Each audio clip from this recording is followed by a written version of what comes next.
Long before the land grew roads and towns, long before the first Westerners arrived, long before humans here even had a word for art, the rock artists of Australia were drawing the Dreamtime.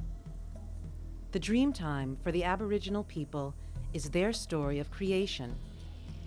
That time so very long ago when rocks and animals and plants and people first sprang from the earth.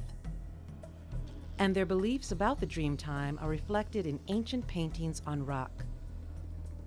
Untold numbers of them buried in the stone country of Kakadu National Park.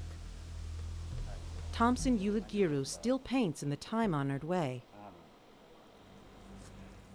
When I used to go stay with my grandfather, I used to tell him, "Please, tell me the stories of my ancestors." The Aboriginal people of Australia are believed to have inhabited this land for at least 40,000, maybe 100,000 years. That would make them the oldest continuous human culture on the planet. And their ancient art is like a primitive history book and guide for living.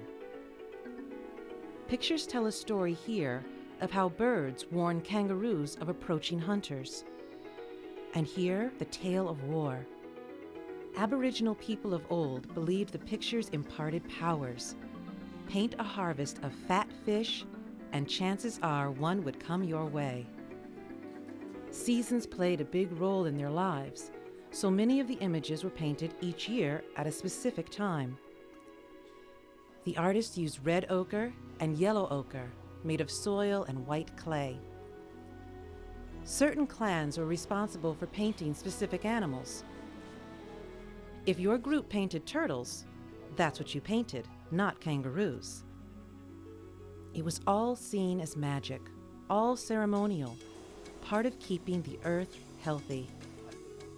The last pure rock artists died in the 1960s, and modern Aboriginal artists paint on bark, paper, wood, making their work portable and valuable. But the oldest works of rock art here are very slowly losing the battle with time. Centuries of monsoon rains, insects and tiny reptiles crawling over them, brushing away the grains of color.